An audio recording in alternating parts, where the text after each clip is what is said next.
Hi guys, welcome to my blog. My name's Alicia, and today I want to talk about social stigmas. We often, as people, are always stereotyping. We think homelessness, we think dirty, we think druggies, we think they're there because they're lazy and they're just slobs, which isn't true.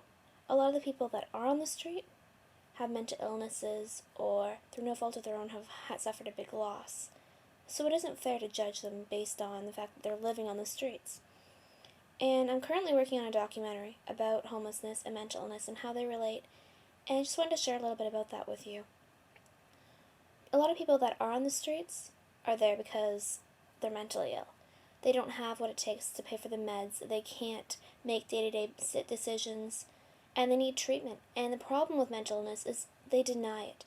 They don't think they're mentally ill, or they just deny that they need treatment.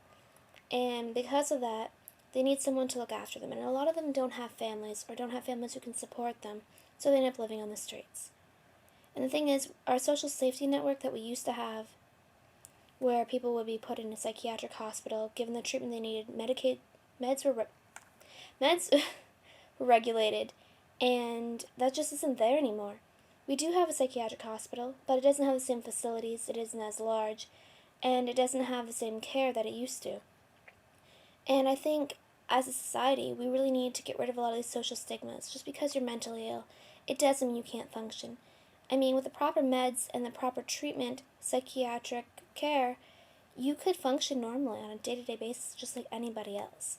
And if you think about it, your doctor, your nurse, your dentist, anybody you know could have a mental illness.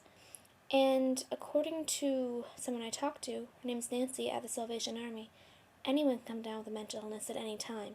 It isn't something that you're necessarily born with, it just kind of happens.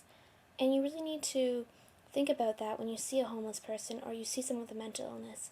Instead of running away from them and thinking, oh, they're crazy, maybe you should consider, what if that were you? Would you want to be treated that way? I think we really need to break down a lot of the barricades, the whole us and them attitude, where we want to keep ourselves apart from them and really turn our backs and ignore it. And I don't think that helps society, and we're not getting any further ahead because of this. So I just thought, put the thought out there, and guys, keep listening, keep watching, and keep reading, and have a good